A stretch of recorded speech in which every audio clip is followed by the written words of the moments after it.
Cada primavera, entre 1843 y 1847, al menos 7 hijas de las familias de plantaciones más ricas de Mississippi desaparecieron sin dejar rastro.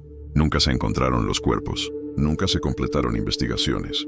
Las familias afirmaban que sus hijas habían sido enviadas a escuelas de acabado en Europa o que se habían casado con primos lejanos en Charleston.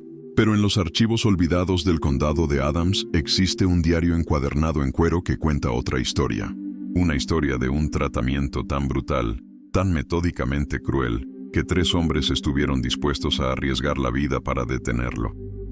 Este es el relato de lo que realmente ocurrió en el granero de la hacienda Kellerman y de por qué nunca se encontró el cuerpo de Catherine Kellerman.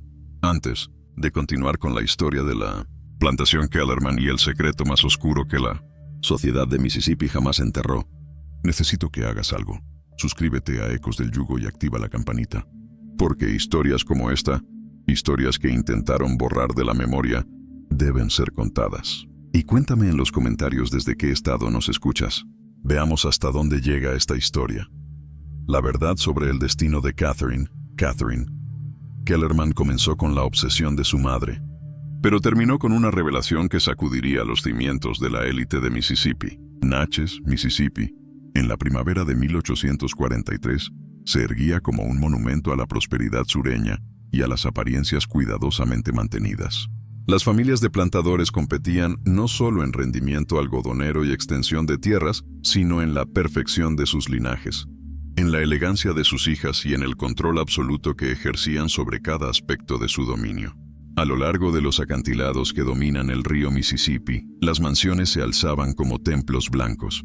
Cada una proclamaba la superioridad de su dueño con columnas griegas y jardines meticulosamente, cuidados que requerían decenas de manos, esclavizadas para mantenerse. La hacienda Kellerman ocupaba casi 4,000 acres de tierra algodonera de primera, a 15 millas al noreste del casco de Natchez. Lucinda Kellerman había heredado la propiedad de su padre en 1831, un hecho poco común que la volvió rica y, a la vez, profundamente resentida por el escrutinio que tal independencia atraía. A sus 42 años, se había convertido en la árbitra de la aceptabilidad social entre la élite de plantación. Sus cenas eran legendarias por su exactitud. La plata debía brillar con el ángulo preciso. Las flores, arregladas al estilo francés que estudió durante una breve estancia en Nueva Orleans. Su propia figura se mantenía delgada como una caña gracias a un régimen de agua con vinagre y corsés ajustados que la dejaban perpetuamente sin aliento, pero innegablemente a la moda. Catherine Kellerman, con 19 años, representaba todo lo que su madre detestaba. Donde Lucinda era angulosa y afilada, Catherine había heredado la tendencia al peso de su difunto padre. Según los estándares de 1843, se la consideraba grotescamente obesa, un cuerpo que se negaba a amoldarse al ideal etéreo que Lucinda idolatraba. Pero el tamaño de Catherine, para su madre, no era solo una característica física, era una rebelión deliberada, una humillación pública, una mancha en el apellido Kellerman que se hacía más notoria con cada mes. «Come como un peón del campo», decía Lucinda a sus confidentes, con la voz cargada de desprecio. «Le he dado todas las ventajas, todas las oportunidades para convertirse en una dama de calidad, y me paga con esta grotesca exhibición de indulgencia». Lo que Lucinda nunca mencionaba, quizá porque ni a sí misma podía admitirlo, era que el aumento dramático de peso de Catherine había comenzado tras la muerte de su padre, Thomas Kellerman, en 1839.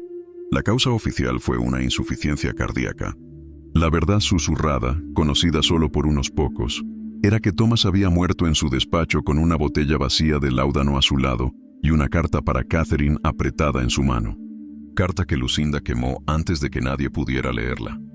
La plantación Kellerman funcionaba con la brutal eficiencia que Lucinda exigía en todo. 237 personas esclavizadas trabajaban los algodonales, la casa, los jardines y las distintas dependencias que mantenían la hacienda en marcha. Entre ellas, había 3 hombres que se volverían centrales en la historia de Catherine, aunque ninguno podía anticipar el papel que se vería obligado a desempeñar. Joshua Fletcher tenía 34 años. Había nacido en la plantación Kellerman y desde niño fue formado como herrero. Sus manos, llenas de cicatrices por años de martillar, Poseían una fuerza que lo hacía valioso para cualquier tarea que requiriera poder físico. Hablaba poco, observaba mucho y llevaba un registro mental de cada crueldad que presenciaba, guardándolas como monedas que algún día pudiera gastar en justicia. El segundo, Samuel Hayes, había sido comprado en una subasta de Natchez en 1841. A sus 28 años, ya había sobrevivido a 3 dueños distintos, cada uno peor que el anterior.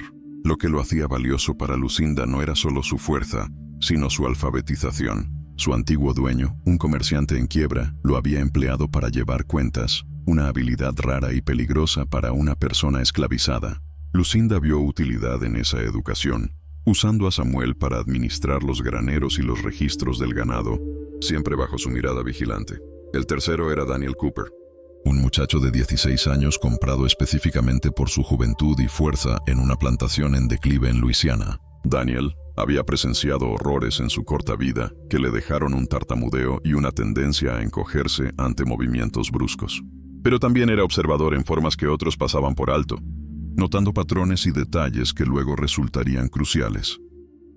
El granero donde se desarrollaría la historia de Catherine se alzaba en el extremo oriental de la propiedad principal. Una estructura enorme construida en 1820 para almacenar fardos de algodón antes de transportarlos al río. Para 1843 se había levantado un almacén más nuevo, más cerca del agua, y el viejo granero había quedado relegado al almacenamiento de grano y a reparaciones de equipo.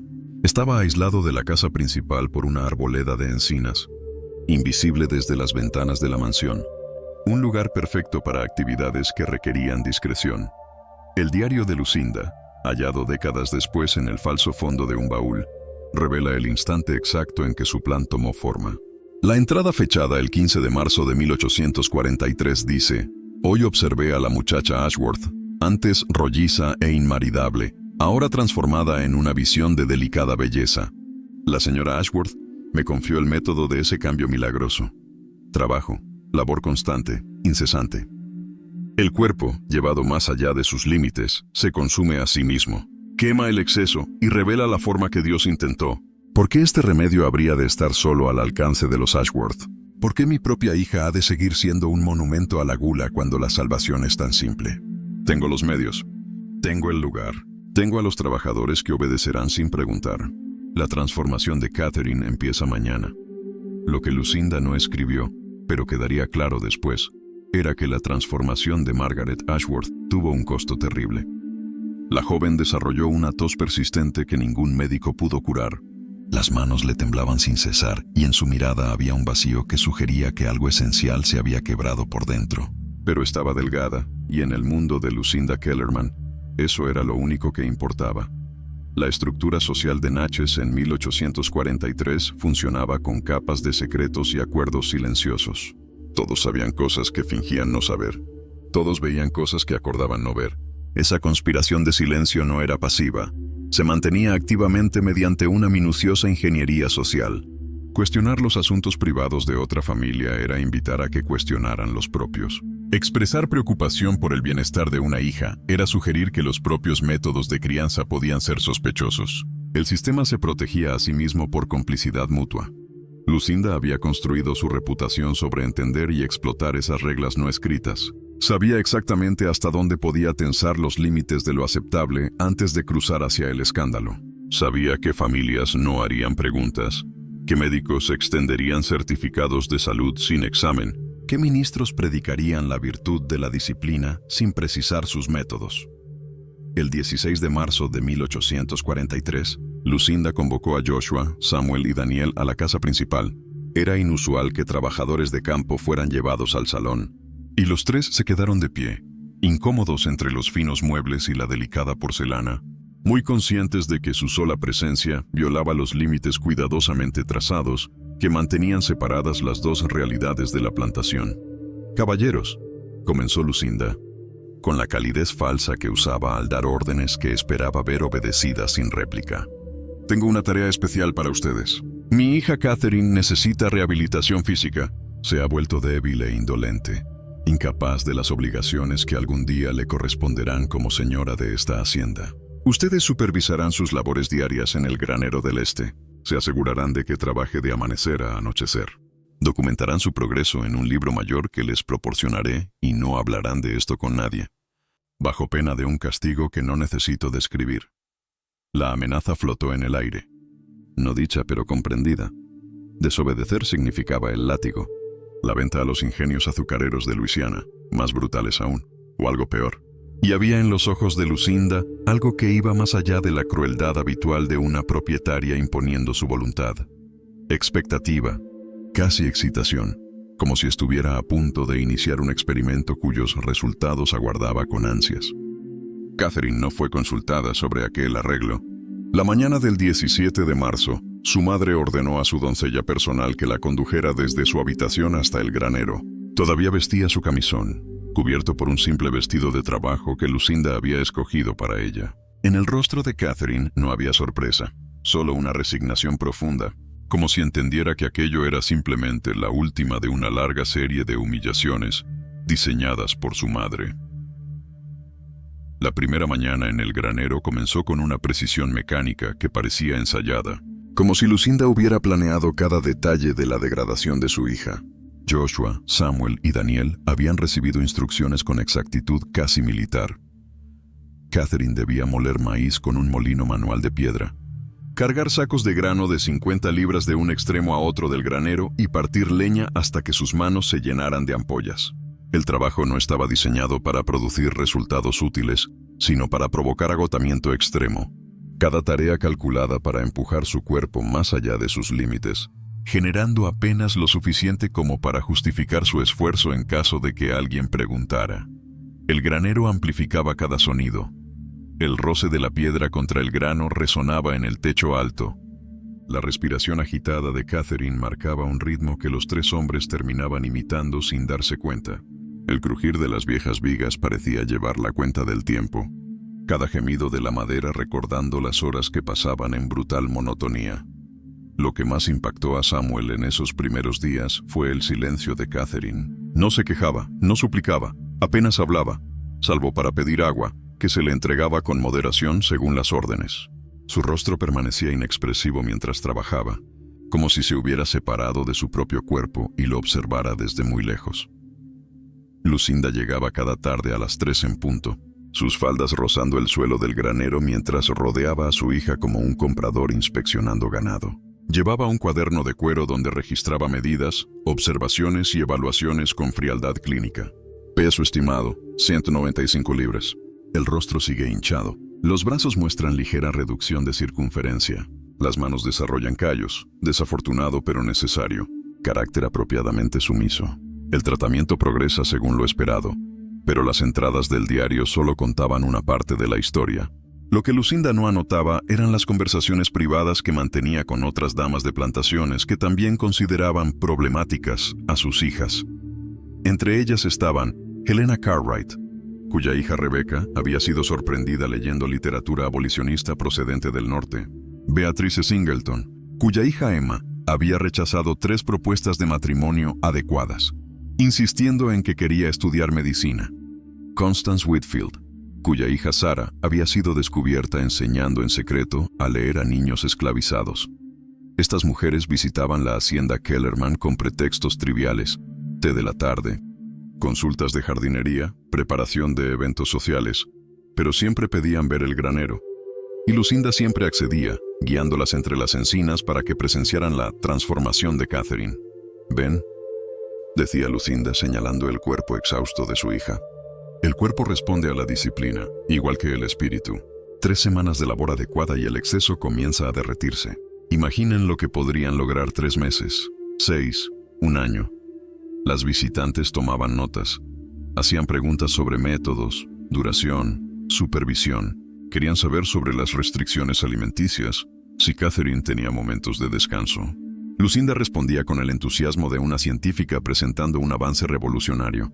Ningún descanso. El ocio creó el problema. La ociosidad y la indulgencia son hermanas que engendran debilidad en nuestras hijas. Aquí Catherine aprende el valor del trabajo. Aprende que el confort debe ganarse. Aprende que su cuerpo no le pertenece para arruinarlo con gula. Para abril, las primeras de las otras muchachas comenzaron su tratamiento. Rebecca Cartwright fue confinada en un granero de su propiedad familiar.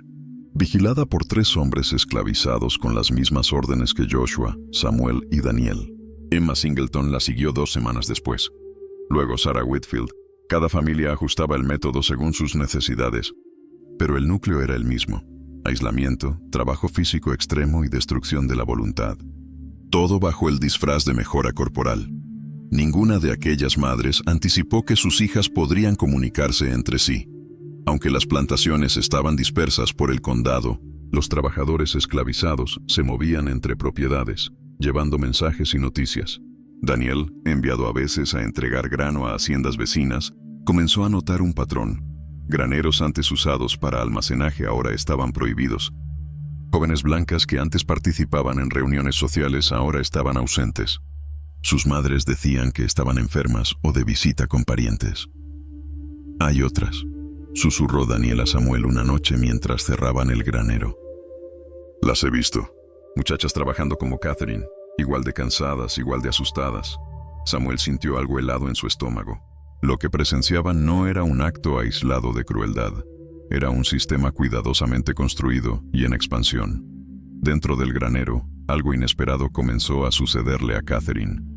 El trabajo era brutal, diseñado para quebrarla, pero también era la primera vez en años que estaba lejos de la constante vigilancia y crítica de su madre.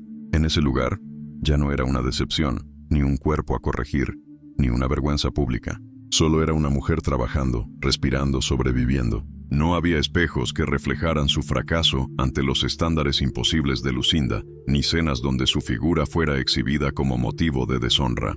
Y estaban Joshua, Samuel y Daniel, quienes la trataban con un respeto cuidadoso que la sorprendía. No se burlaban de su tamaño ni comentaban su apariencia. Cuando luchaba por levantar una carga demasiado pesada, Joshua se posicionaba discretamente para ayudar sin hacerlo evidente. Cuando sus manos sangraban por la madera áspera, Samuel traía trapos limpios y le enseñaba cómo envolverlas para evitar infecciones. Y cuando caía de agotamiento, Daniel corría a sostenerla, mirándola sin juicio. La primera vez que Catherine habló más allá de pedir agua fue el 8 de abril, 6 semanas después de su confinamiento. Descansaba durante el breve receso del mediodía mientras Joshua reparaba una herramienta. «¿Me odias?», preguntó en voz baja. Joshua detuvo sus manos. No la miró directamente, sabiendo que alguien podría considerar ese gesto como insubordinación.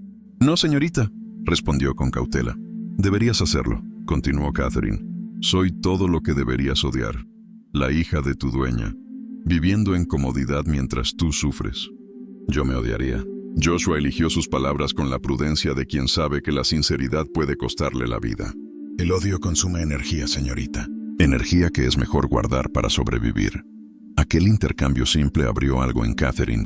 Por primera vez, comenzó a ver a los 3 hombres no como extensiones de la voluntad de su madre, sino como seres humanos atrapados en el mismo sistema cruel, aunque de formas distintas.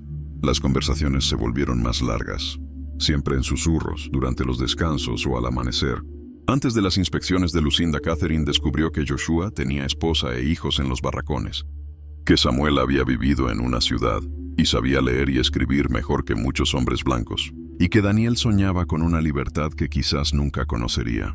A su vez, ellos supieron que la vida de Catherine en la mansión también era una prisión.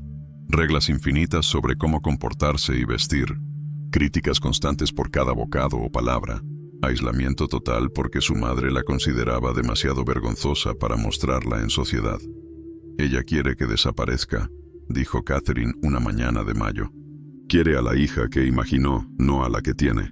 Creo que espera que este trabajo me mate, para decir que morí de una enfermedad y librarse de su vergüenza». Samuel, que fingía organizar sacos de grano, sintió un escalofrío. Había empezado a sospechar lo mismo. Las visitas de Lucinda se habían vuelto menos frecuentes, pero cuando iba, parecía decepcionada de que su hija aún sobreviviera. Catherine estaba bajando de peso, sí, pero también se fortalecía. Sus brazos mostraban músculos, su respiración era más firme. No se estaba consumiendo como Lucinda tal vez deseaba.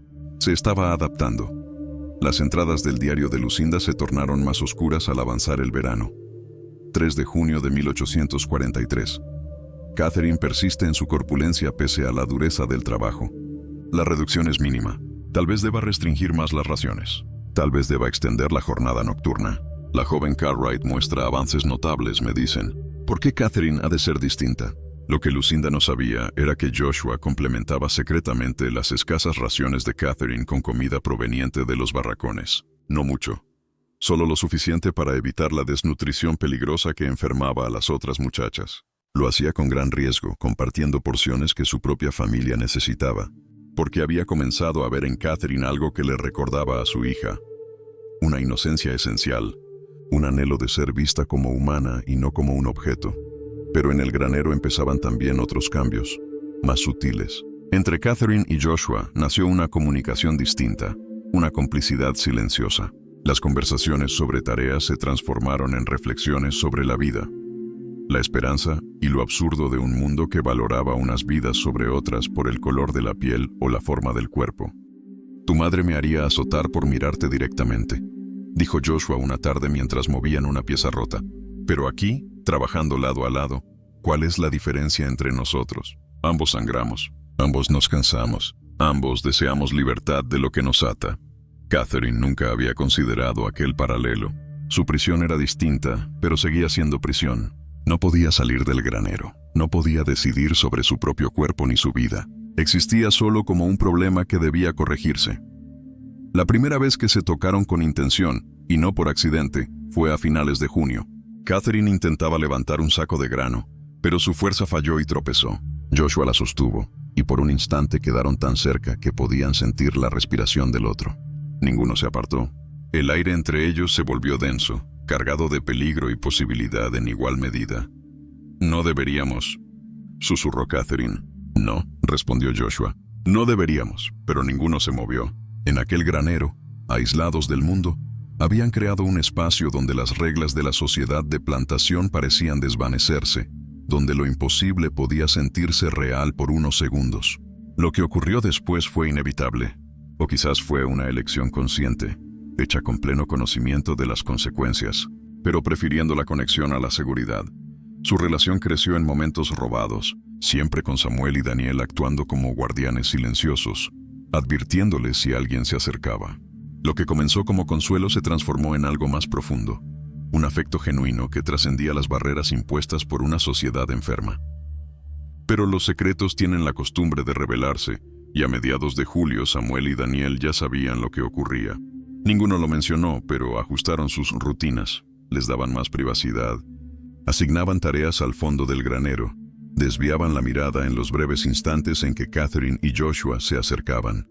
«Esto no puede terminar bien», dijo Samuel una noche, cuando Catherine ya había regresado a la casa y Joshua se dirigía a los barracones. Daniel, con sus 16 años y una sabiduría dolorosa, asintió despacio. «Tal vez no, pero tal vez merecen un poco de felicidad, aunque sea breve. Quizá eso es todo lo que alguno de nosotros puede tener». Mientras tanto, Lucinda, absorta en expandir su red de graneros de rehabilitación por el condado, no notaba el cambio en su hija. Estaba demasiado ocupada documentando su método, escribiendo cartas a familias interesadas desde Alabama y Georgia, calculando los beneficios de ofrecerse como consultora en la corrección de hijas descarriadas. En su diario, el 12 de julio, escribió: «El interés por la metodología supera mis expectativas.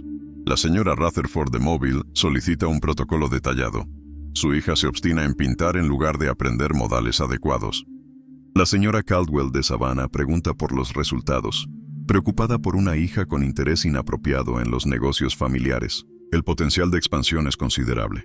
Quizás publique un tratado, la corrección de la indolencia femenina mediante labor medida». Pero mientras Lucinda soñaba con su imperio de crueldad, el cuerpo de Catherine experimentaba un cambio que nada tenía que ver con el peso. A comienzos de agosto comenzaron las náuseas matutinas. Al principio, las atribuyó a la mala alimentación y el agotamiento, pero cuando su menstruación no llegó, comprendió la verdad. Se lo confesó primero a Joshua, durante un momento de calma en que Samuel y Daniel estaban ocupados en el extremo del granero. «Estoy encinta», susurró, posando instintivamente una mano sobre su vientre. «Es tu hijo». El rostro de Joshua pasó por una tormenta de emociones, sorpresa, miedo y finalmente una ternura tan profunda que hizo llorar a Catherine. Pero ambos sabían lo que eso significaba. Un embarazo no podría ocultarse.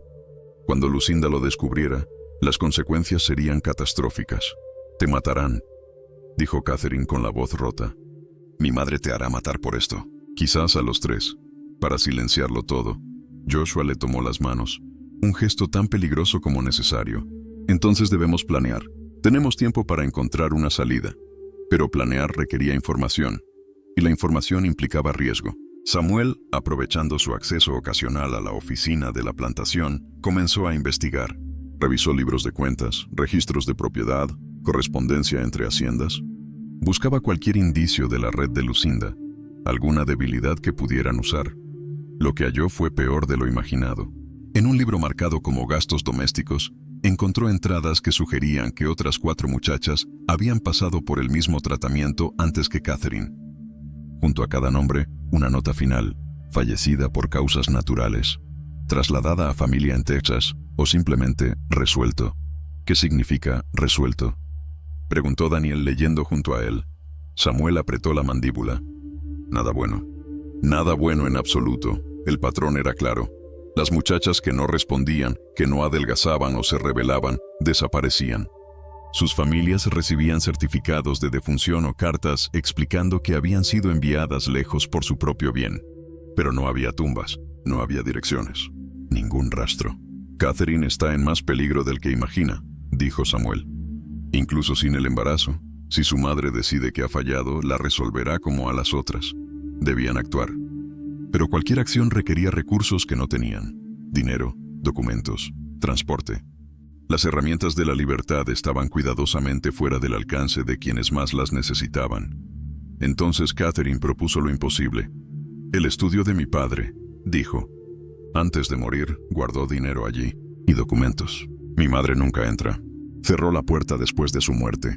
Pero sé dónde guarda la llave. Era una oportunidad mínima, pero su única esperanza. La noche del 20 de agosto de 1843, el plan comenzó a tomar forma. Lucinda asistía a una cena en la mansión Cartwright, dejando la casa principal bajo la vigilancia de un mayordomo anciano y 2 criadas demasiado temerosas para cuestionar cualquier ruido. Samuel había estudiado los horarios durante semanas. Sabían que entre las 7 y las 9 la casa quedaba casi desierta. Catherine fingió un fuerte dolor de cabeza para retirarse temprano del granero y regresar a su habitación. Allí esperó a que el silencio llenara los pasillos, y cuando las luces del vestíbulo se apagaron, salió descalza, llevando una linterna oculta y una llave diminuta que había tomado del joyero de su madre.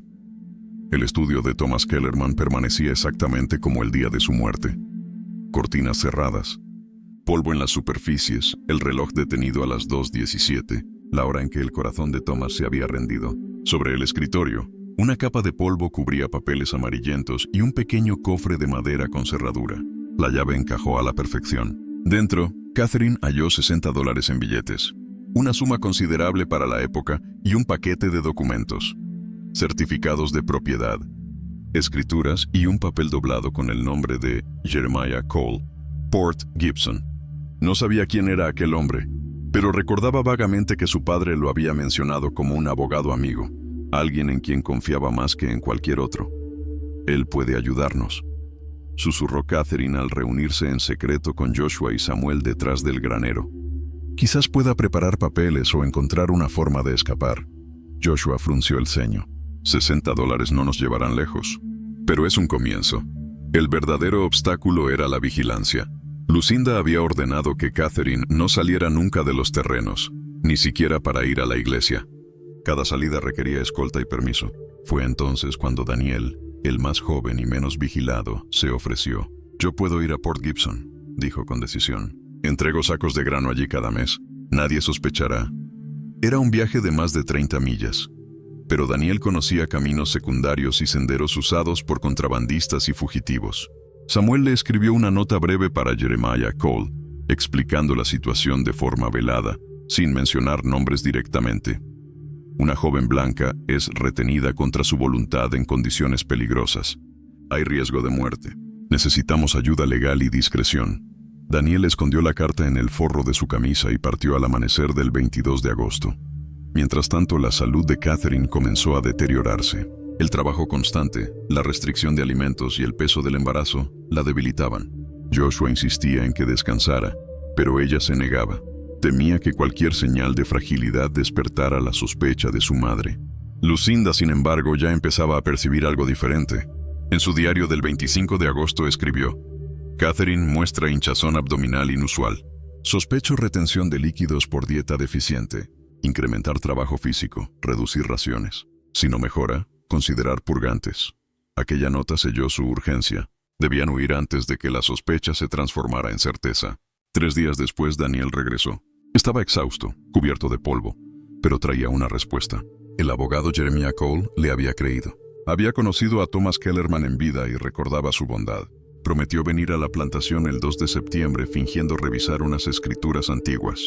Llevaría consigo documentos falsos y dinero suficiente para ayudarles a escapar hacia el norte, a través del río y luego hacia Illinois, donde el trabajo libre era legal. Pero deben resistir hasta entonces, advirtió Daniel. Solo una semana más. Esa semana se volvió interminable. Lucinda, cada vez más obsesionada, decidió que el experimento había fracasado. Catherine no alcanzaba el ideal que soñaba, y su frustración crecía con cada día. En su entrada del 31 de agosto anotó: no hay progreso. El cuerpo se rebela contra la disciplina. Quizás el alma también. Si no puede ser transformada, será purificada. El fuego consume las imperfecciones. Aquella frase, incomprensible en su momento, se volvería una profecía terrible. Porque mientras Joshua y Samuel esperaban la llegada del abogado, Lucinda ya había decidido poner fin al tratamiento de manera definitiva.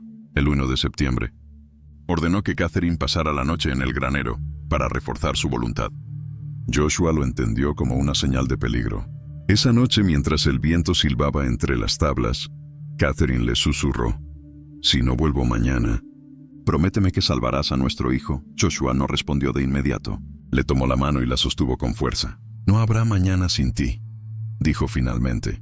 El amanecer del 2 de septiembre de 1843 llegó envuelto en una calma extraña, pesada, casi premonitoria. Lucinda no apareció en su acostumbrada inspección de las 3 de la tarde.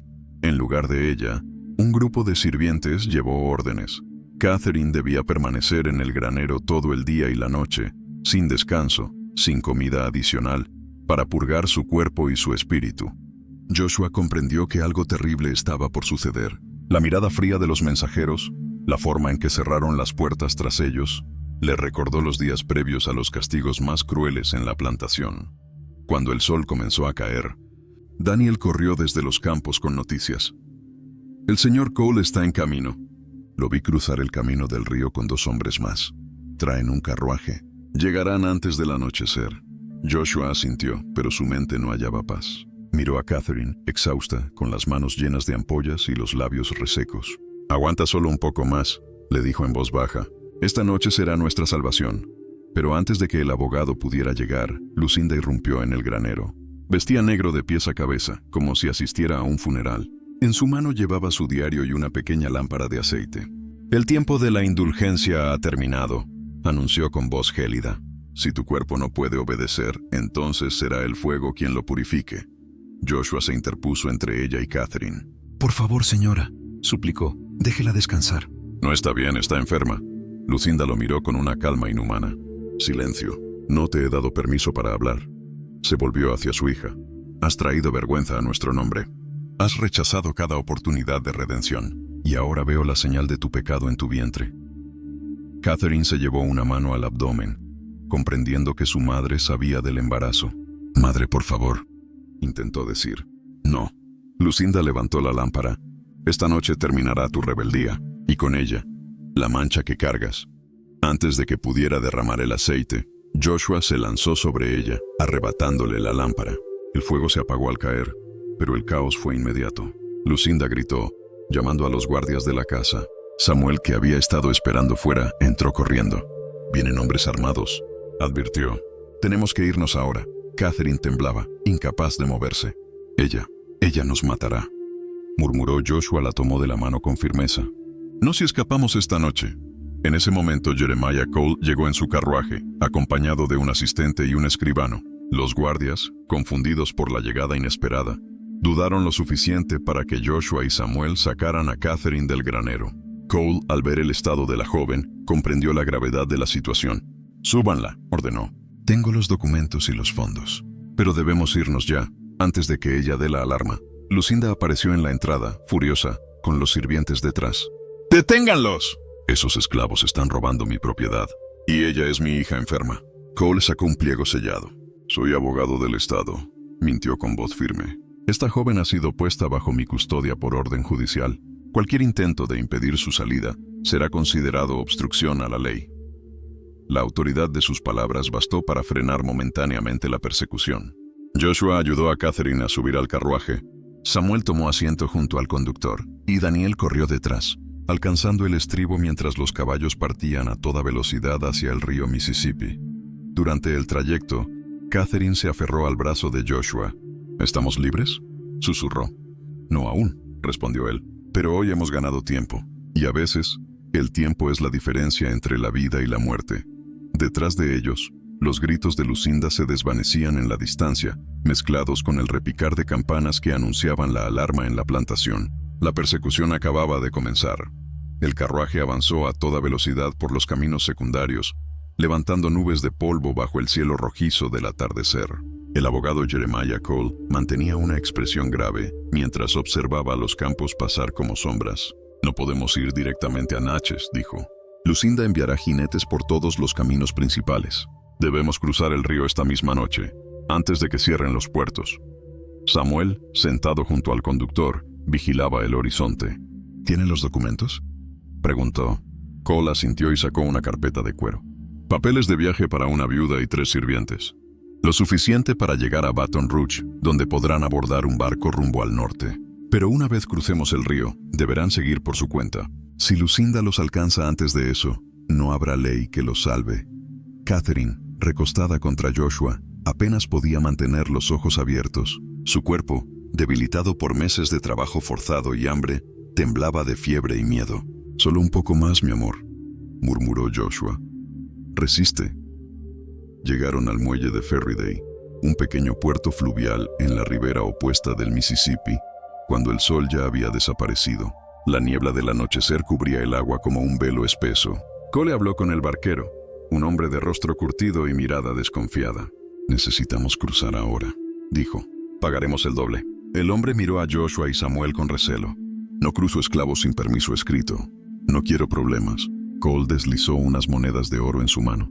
«Entonces nunca nos ha visto. El soborno funcionó». En silencio subieron al bote. Catherine se abrazó a su abrigo, donde aún guardaba el dinero y las cartas de su padre. Mientras el bote avanzaba sobre el río oscuro, miró hacia atrás. A lo lejos, podía ver las luces de la plantación Kellerman, cada una como una chispa de un infierno que dejaba atrás. Por un instante creyó ver la silueta de su madre en la orilla, inmóvil, observándolos. Un escalofrío recorrió su espalda. Del otro lado del río, Cole los llevó hasta una cabaña abandonada entre cañaverales. «Descansen aquí», ordenó. «Mañana al amanecer seguirán al norte. Yo regresaré a Natchez para ganar tiempo. Haré creer que los llevé en dirección contraria». Catherine tomó sus manos con gratitud. «No sé cómo agradecerle, señor Cole». Él negó con la cabeza. «No me agradezca a mí. Agradezca a su padre. Él quería su libertad y la de todos los que sufren bajo este sistema. Usted está cumpliendo su voluntad». Cuando el abogado partió, la noche se cerró en un silencio espeso. Joshua encendió una pequeña hoguera para calentar agua. Samuel revisó los alrededores en busca de patrullas, mientras Daniel permanecía de guardia cerca del camino. Por primera vez en meses, Catherine probó pan tierno y un poco de carne salada. Lloró al saborearlo, no por el alimento, sino por la sensación de ser tratada como humana. «Mañana comenzamos de nuevo», dijo Joshua mirándola con ternura. «En un lugar donde nadie podrá decidir quién eres o cuánto vales». «¿Y si no llegamos?», preguntó ella con voz temblorosa. Él tomó su rostro entre las manos. «Entonces habremos muerto libres. Y eso es más de lo que muchos han tenido». Esa noche Catherine durmió abrazada a Joshua, mientras Samuel y Daniel velaban su descanso. Al amanecer, el canto de las aves fue interrumpido por un sonido lejano, el galope de caballos. Daniel corrió a la cabaña. «¡Nos encontraron!», gritó. Joshua apagó la fogata de un golpe. «¡Rápido, tomen todo!». Hacia el bosque. Corrieron entre los cañaverales, el barro pegándose a sus pies. Detrás, las voces de los perseguidores resonaban. «¡Ahí van! ¡Por el sendero!».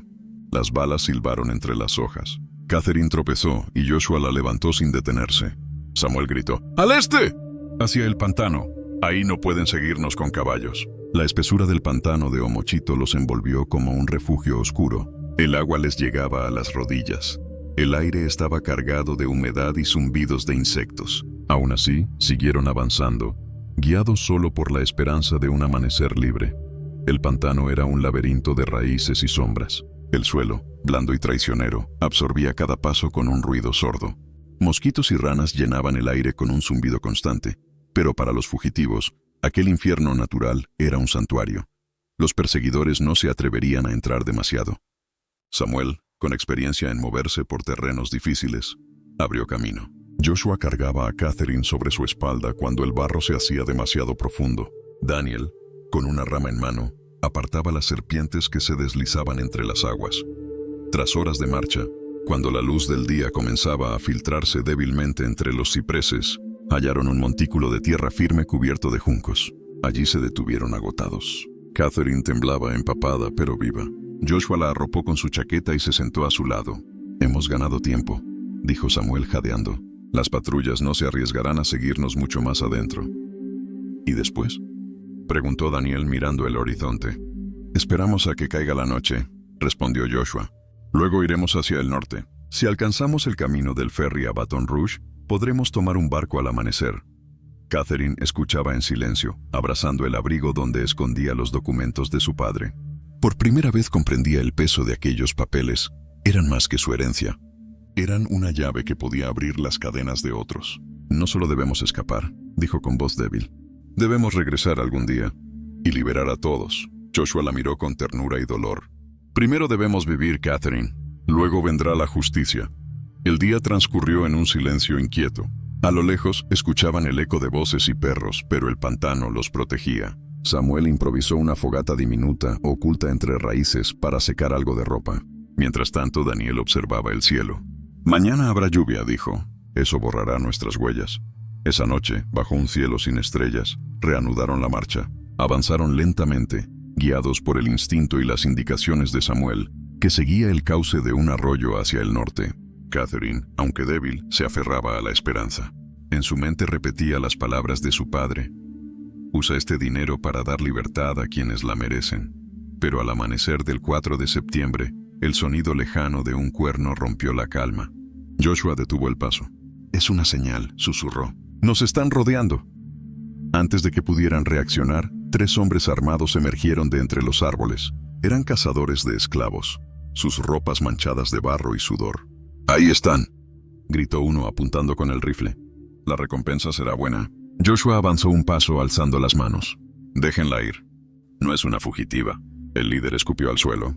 «Todos los que huyen lo son. Y los blancos que los ayudan también pagan precio». Samuel intentó retroceder, pero uno de los cazadores disparó al aire, obligándolos a detenerse. Daniel apretó los puños impotente.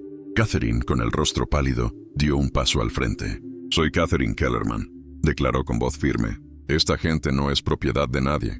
«Tengo documentos que lo prueban». El líder soltó una carcajada. «Documentos no valen nada aquí, señorita. En estos pantanos, la única ley es el rifle». En ese momento, un estruendo de cascos se acercó.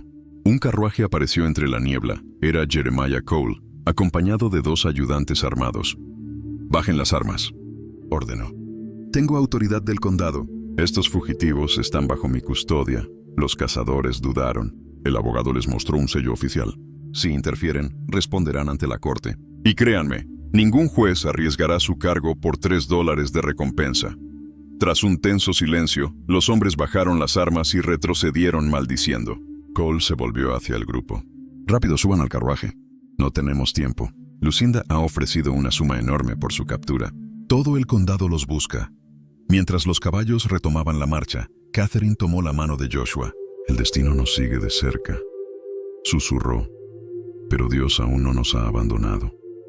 El carruaje avanzó sin detenerse durante horas, siguiendo caminos ocultos que solo Jeremiah Cole conocía. El abogado mantenía el ceño fruncido, consciente de que cada minuto ganado podía significar la diferencia entre la libertad y la muerte.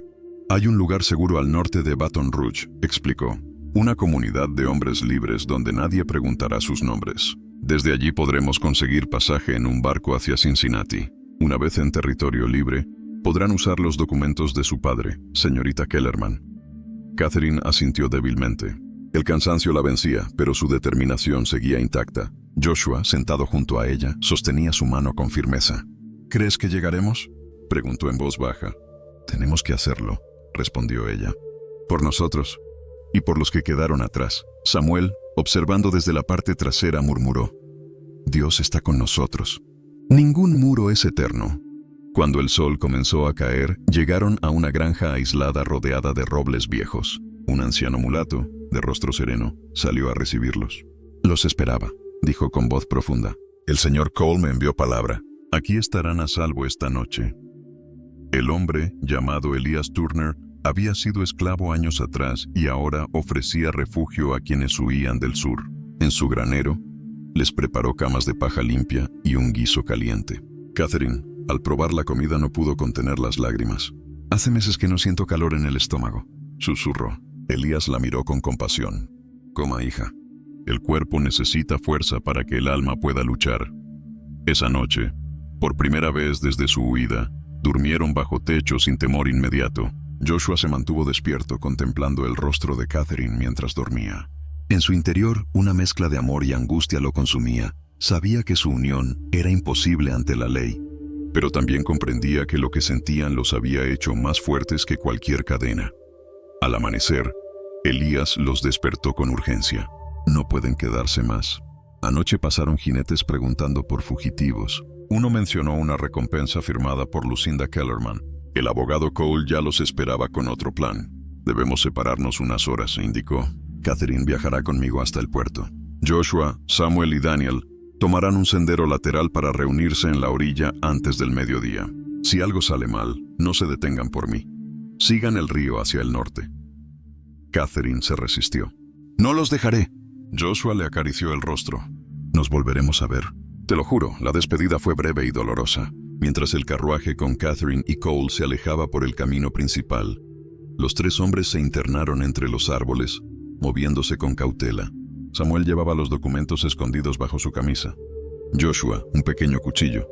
Daniel, una bolsa con pan y agua. Avanzaron durante horas hasta que, al acercarse al río, escucharon disparos. Joshua se detuvo en seco. ¡Es el carruaje!, exclamó. Corrieron hacia el sonido y vieron humo en el horizonte. El vehículo estaba volcado al borde del camino. Uno de los caballos yacía muerto. Cole estaba herido en el hombro. Catherine, aterrada pero ilesa, intentaba ayudarlo. Nos emboscaron, jadeó el abogado. Hombres enviados por su madre, pero huimos antes de que pudieran atraparnos. Joshua la tomó entre sus brazos. Ya no hay tiempo. Debemos alcanzar el barco hoy mismo.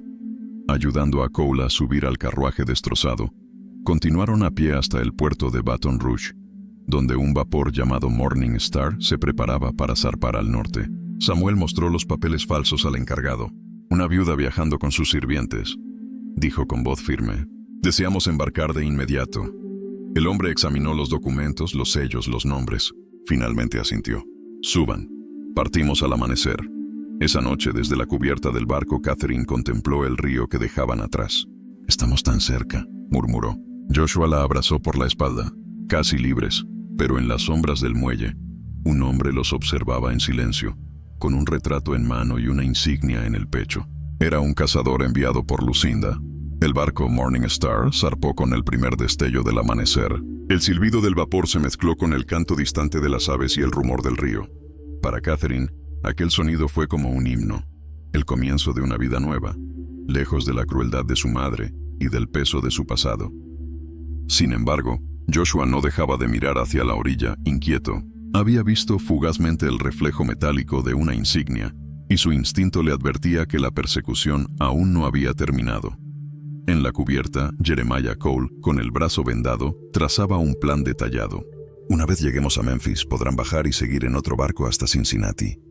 Allí tengo contactos que les darán refugio. Catherine podrá registrar legalmente su herencia y establecerse como mujer libre.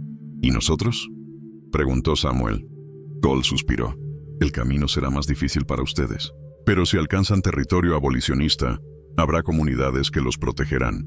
Catherine puede reclamar su libertad ante la ley y ampararlos como empleados libres. Catherine asintió, decidida.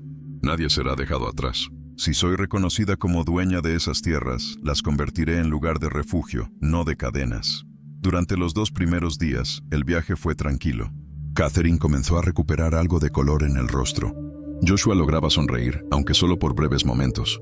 Pero en la noche del tercer día, mientras el barco se detenía en un puerto menor para cargar víveres, un pasajero nuevo abordó. Vestía abrigo oscuro y sombrero ancho. Nadie le prestó atención, salvo Joshua, que reconoció el retrato doblado que el hombre guardaba en su chaqueta, el rostro de Catherine. Al amanecer siguiente, Joshua la llevó a un rincón apartado. «Nos están siguiendo», le dijo en voz baja. «Lo vi anoche. Un cazador con tu retrato». Catherine palideció. «¿Aquí? ¿Cómo nos encontró?» «Tu madre tiene dinero y contactos. Tal vez sobornó a alguien en el puerto». Cole confirmó las sospechas. «Si él aborda en el siguiente muelle, notificará a las autoridades del sur. En cuanto el barco cruce el límite del estado, podría exigir que los entreguen como fugitivos». No había tiempo que perder. El abogado habló con el capitán, un hombre de rostro severo pero justo. Le explicó que Catherine era víctima de abuso y que viajaban buscando amparo en territorio libre. El capitán escuchó en silencio y, tras un largo momento, asintió. «No permitiré que nadie sea devuelto a las cadenas desde mi barco, pero deben mantenerse ocultos hasta que crucemos el límite de Kentucky. Después estarán bajo otra jurisdicción». Les permitió permanecer en la bodega, entre cajas de grano y barriles de harina. Allí, en la penumbra, pasaron 2 días interminables, oyendo pasos sobre sus cabezas y temiendo cada crujido. Catherine apenas dormía. Joshua la sostenía, murmurando oraciones para mantenerla en calma. Samuel vigilaba la pequeña escotilla, mientras Daniel contaba los minutos en silencio. En la noche del 7º día de viaje, sintieron el cambio en el aire. El capitán bajó personalmente con una linterna. «Hemos cruzado la línea», dijo. «Ahora están en territorio libre». Catherine rompió en llanto, cubriéndose el rostro con las manos. Joshua la abrazó con fuerza. «Lo logramos», susurró. «Somos libres», pero la alegría duró poco. El capitán añadió con tono grave. «El cazador aún está a bordo. No puede arrestarlos legalmente, pero puede seguirlos al desembarcar. Sugiero que bajen antes de llegar al puerto principal. Tengo un contacto en una pequeña aldea ribereña que los esconderá hasta que el peligro pase». Esa misma madrugada los llevó en un bote auxiliar hasta un embarcadero oculto. El aire estaba frío y el cielo, cubierto de nubes. Pero cada respiración olía a libertad. Catherine se arrodilló en la tierra húmeda, besando el suelo. «Gracias, Señor», susurró entre lágrimas. «Gracias por no abandonarnos». Jeremiah Cole la ayudó a levantarse. «Aún no están seguros, pero este es el primer paso hacia una nueva vida». Joshua tomó su mano y miró el horizonte. «Prometo que este hijo nacerá libre, y su nombre llevará la memoria de todos los que aún esperan». Durante los días siguientes, el pequeño grupo permaneció oculto en una casa de madera junto al río, propiedad de una familia abolicionista. Los Turner, una pareja de ancianos sin hijos, los recibieron con calidez y silencio. Nadie hacía preguntas. Solo ofrecían pan, agua, mantas y la promesa sagrada del secreto. Catherine comenzó a recuperar fuerzas. Sus mejillas, antes hundidas, mostraban algo de color. Su respiración era más estable. Joshua, Samuel y Daniel ayudaban en las labores del campo durante el día y por la noche se reunían alrededor del fuego para planear su futuro. El abogado Cole escribía cartas, buscando contactos en Cincinnati y Springfield, dispuestos a brindar asilo y trabajo. Cada palabra debía ser cifrada, pues el peligro de los cazadores persistía. Las recompensas por fugitivos eran generosas incluso en tierras libres. Una tarde, mientras el sol se filtraba entre los robles, Catherine habló por primera vez del hijo que esperaba. «Si es varón, lo llamaremos Thomas, por mi padre», dijo con voz firme. «Y si es niña, Esperanza, porque eso es lo que nos ha traído hasta aquí». Joshua sonrió, aunque sus ojos mostraban preocupación. «Nacerá en un mundo que no entiende nuestro amor, pero sabrá que fue concebido en valentía, no en vergüenza». Samuel, que los escuchaba en silencio, añadió: «Quizás ese niño será testigo de un tiempo nuevo, un tiempo donde nadie pertenezca a otro».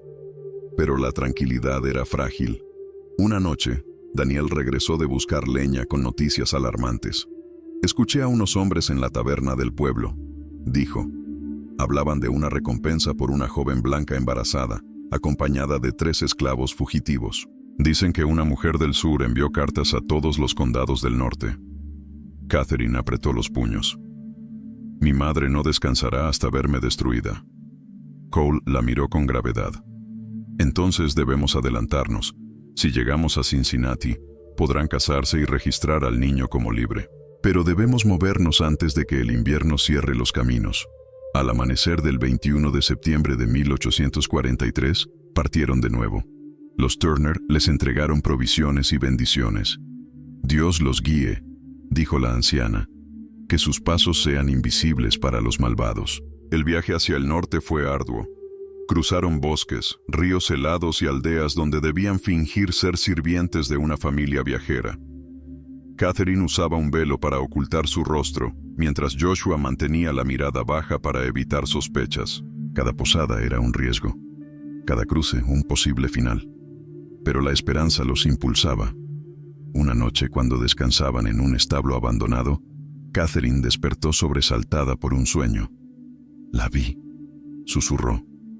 «Mi madre, rodeada de fuego, decía que me buscaría hasta el fin». Joshua la abrazó con ternura. «Los sueños no pueden alcanzarnos aquí. Ya no estás bajo su sombra». 2 días después, divisaron a lo lejos las luces de Cincinnati brillando sobre el río Ohio. Aquel resplandor parecía una promesa celestial. Catherine se arrodilló en la hierba húmeda, con lágrimas en los ojos. «Padre, lo logramos». Pero antes de que pudieran avanzar, una figura salió de entre los árboles. El cazador, el mismo del barco, apuntando con su rifle. «No den un paso más», ordenó. «Tengo órdenes de llevarlos de vuelta». A todos. Samuel y Joshua se interpusieron de inmediato, protegiendo a Catherine. «Si das un paso más», advirtió Joshua, «no responderé de mí». El hombre sonrió con desprecio. «Tú, un esclavo amenazando a un hombre blanco armado, no llegarás a ver el amanecer». Antes de que pudiera disparar, un estruendo interrumpió la escena. De entre la maleza surgieron 2 hombres armados con insignias del norte. «¡Suelte el arma!», gritaron. «Está fuera de su jurisdicción». El cazador vaciló, sorprendido. Uno de los hombres se identificó. «Oficial James Porter, del condado de Hamilton. Aquí nadie tiene derecho a reclamar propiedad sobre seres humanos». El cazador maldijo y retrocedió. «¿No han oído lo último de Lucinda Kellerman?», gruñó antes de huir entre los árboles. Catherine cayó de rodillas, llorando. «Dios nos ha librado una vez más». Joshua la sostuvo, porque él no abandona a los que buscan la verdad. Los oficiales escoltaron al grupo hasta Cincinnati, asegurándoles que allí estarían bajo la protección de las leyes estatales. Al cruzar el puente sobre el río Ohio, Catherine sintió como una carga invisible se desvanecía. Aquella corriente marcaba la frontera entre la esclavitud y la libertad, y al pisar el otro lado, supo que nunca volvería a ser prisionera. Fueron recibidos por miembros de una iglesia abolicionista, quienes les brindaron refugio en una casa modesta pero cálida. El pastor, un hombre de cabello gris y voz serena llamado Reverendo Wallace, escuchó su historia con lágrimas en los ojos. «Hija», dijo a Catherine, «lo que has soportado es una cruz pesada, pero el Señor transforma la opresión en testimonio. Aquí nadie juzgará tu pasado, solo veremos tu valor». En los días siguientes, Jeremiah Cole completó los trámites legales. Con testigos locales, declaró a Catherine como mujer libre y heredera legítima de la propiedad de su padre. Lucinda Kellerman envió cartas de protesta, acusándolos de secuestro y robo, pero las autoridades del norte rechazaron sus reclamos. En aquel territorio, ningún ser humano podía ser considerado propiedad. Catherine y Joshua contrajeron matrimonio en una pequeña ceremonia oficiada por el reverendo Wallace. No hubo invitados distinguidos ni vestidos de gala, pero sí abundaron las lágrimas sinceras. «Lo que Dios une en libertad», dijo el pastor, «ningún hombre puede separar en cadenas». Samuel y Daniel permanecieron junto a ellos, trabajando en los muelles y aprendiendo oficios. Catherine utilizó parte del dinero heredado para alquilar una casa donde todos vivieran juntos. No era una mansión, pero rebosaba paz. Las noches ya no estaban marcadas por el miedo.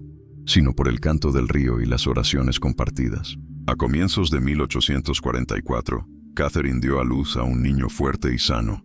Joshua lo sostuvo en brazos con reverencia. «Se llamará Tomás Esperanza», anunció. «Un nombre que recordará tanto al padre que soñó con justicia como al don que nos mantuvo con vida». La comunidad celebró el nacimiento como un símbolo, un niño nacido libre, fruto del amor y la resistencia. El reverendo Wallace declaró: «Este niño es prueba viva de que el amor es más fuerte que la ley injusta». Pero incluso en la dicha, Catherine no olvidaba a quienes habían quedado atrás. Cada noche rezaba por los esclavizados en la plantación Kellerman y por las jóvenes que su madre había condenado a sufrimiento. «No podemos quedarnos callados», decía a Joshua. «Si hemos escapado, es para dar voz a los que aún están en silencio». Con la ayuda de Cole y del reverendo, comenzó a escribir cartas anónimas dirigidas a sociedades abolicionistas, relatando las prácticas de rehabilitación de mujeres en el sur. Sus testimonios se publicaron bajo el seudónimo Una hija redimida, y pronto circularon en periódicos de Nueva York y Boston. Las palabras de Catherine despertaron indignación y compasión. Organizaciones enviaron inspectores a varias plantaciones, descubriendo graneros ocultos y jóvenes desaparecidas. Lucinda Kellerman fue señalada públicamente, y su reputación, antes impecable, se desplomó. Su nombre comenzó a asociarse con crueldad y fanatismo. Un día, Jeremiah Cole llegó con una carta. «Es de Natchez», dijo con voz grave. «Tu madre ha sido declarada mentalmente inestable. Vive sola en la mansión, rodeada de sirvientes que temen mirarla a los ojos». Catherine cerró los ojos y oró en silencio. «Que Dios tenga misericordia de su alma. Yo ya la he perdonado. El pasado no podía borrarse, pero ahora ya no tenía poder sobre ella».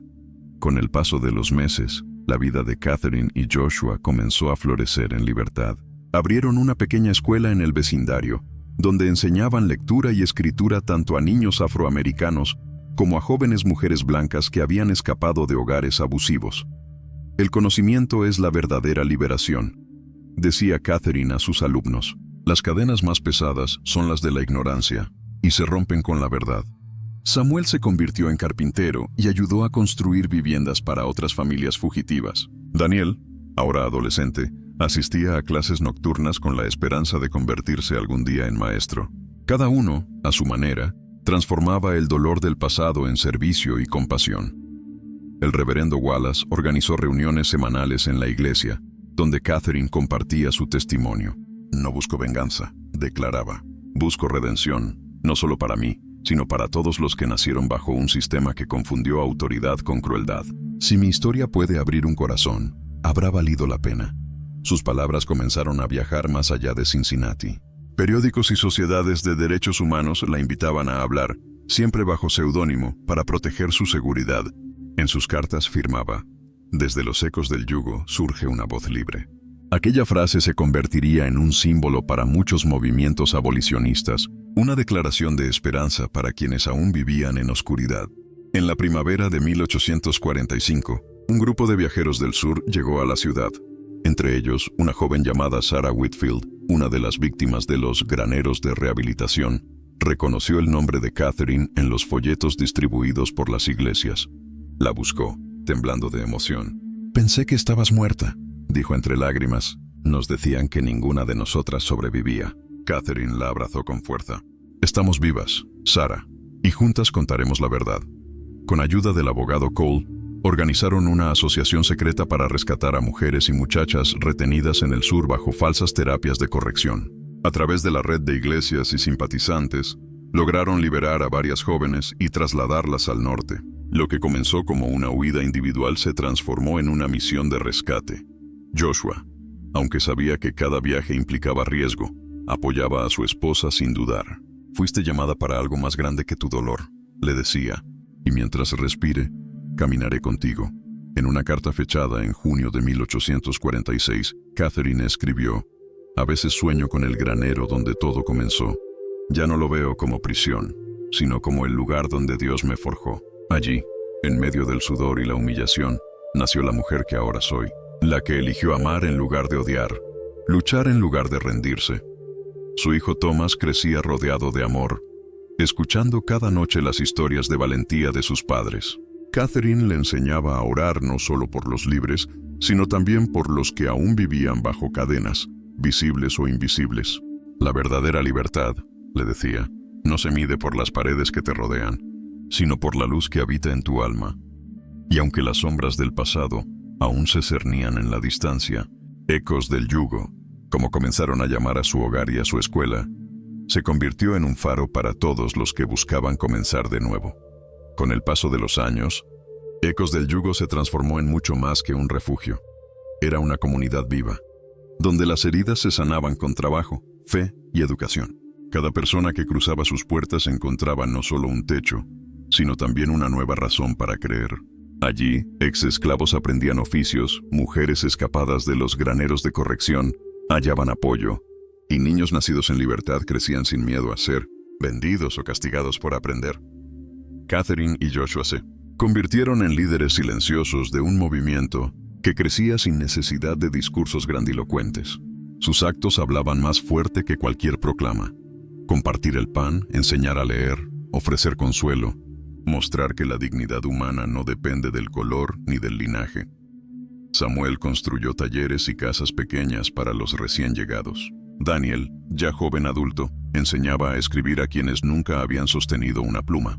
Y cada noche, antes de dormir, Catherine reunía a todos en círculo y oraba: Señor, que nunca olvidemos de dónde venimos, para que sepamos hacia dónde debemos guiar a otros. Las noticias de su obra llegaron a oídos de activistas en Filadelfia y Nueva York, quienes enviaban fondos y voluntarios.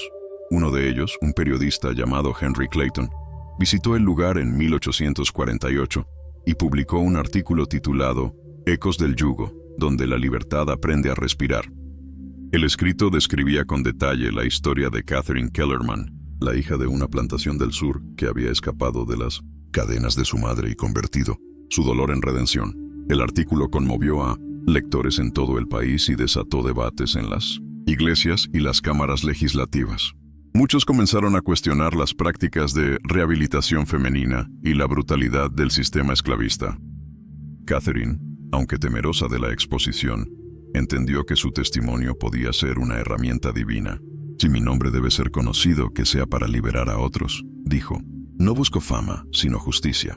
Lucinda Kellerman, aislada en su mansión en Natchez, leyó el artículo años después. Algunos sirvientes contaron que, al verlo, lloró por primera vez en décadas.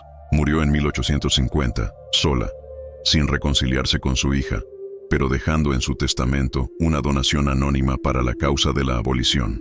Catherine nunca lo supo, pero en sus oraciones siempre incluyó a su madre, creyendo que incluso los corazones más endurecidos pueden hallar perdón en los designios de Dios. A medida que la nación se acercaba a tiempos de guerra y división, Ecos del Yugo permanecía como un símbolo de esperanza, un recordatorio de que el amor podía surgir del sufrimiento y la libertad de la oscuridad. Una tarde de otoño, mientras contemplaba el atardecer desde el porche de madera, Catherine escribió las palabras que dejaría como legado para su hijo. No permitas que el dolor se convierta en odio. Transfórmalo en compasión. Porque la libertad no se conquista solo con cadenas rotas, sino con corazones que eligen perdonar. Thomas Joshua Kellerman creció bajo esa enseñanza. A los 20 años viajó al norte para estudiar leyes con el propósito de defender a los oprimidos y garantizar que las injusticias del pasado jamás se repitieran. En su corazón llevaba la memoria de su padre y la fortaleza de su madre, así como el compromiso de continuar la obra de libertad que ellos habían iniciado. Con el tiempo, Ecos del Yugo se convirtió en un refugio reconocido en todo Mississippi, un lugar donde los hijos de la esclavitud se transformaban en maestros, artesanos y predicadores. Sus muros estaban llenos de historias de redención, de mujeres que habían sobrevivido al horror de los graneros de corrección y ahora guiaban a otras hacia una nueva vida. Catherine envejeció con serenidad, rodeada de las almas que había ayudado a liberar. Nunca volvió a casarse. Su amor por Joshua permaneció como una llama eterna, no de dolor, sino de gratitud. Cada año, en la fecha de su nacimiento, organizaba una cena para recordar a todos aquellos que habían caído bajo el peso del yugo, recordando sus nombres, orando por sus almas y celebrando el don de la libertad. Cuando partió de este mundo, a los 67 años fue enterrada bajo un roble junto al antiguo campo de algodón, en una tumba sencilla que llevaba la inscripción: Aquí descansa Catherine Kellerman, hija del dolor, madre de la libertad. Y bajo esa frase, grabadas las palabras que había repetido toda su vida. La verdad puede ser enterrada, pero nunca muerta. El legado de Catherine y de todos los que lucharon junto a ella sobrevivió más allá de los años, inspirando a nuevas generaciones a contar lo que la historia quiso callar. Hoy, desde este rincón de la memoria, Ecos del Yugo revive su historia para que el mundo recuerde que la esclavitud no solo encadenó cuerpos, sino también conciencias, y que cada testimonio como el de Catherine es una semilla de justicia plantada en tierra fértil. Que esta historia nos enseñe a mirar el pasado con ojos de compasión, a denunciar la crueldad bajo cualquier disfraz, y a creer que incluso en las noches más oscuras, la luz de la verdad siempre encuentra su camino. Si esta historia tocó tu corazón, comparte su voz, comenta lo que más te conmovió y suscríbete a Ecos del Yugo para seguir descubriendo las verdades ocultas que la historia quiso borrar. Porque la memoria es libertad y contarla es un acto de justicia. Fin.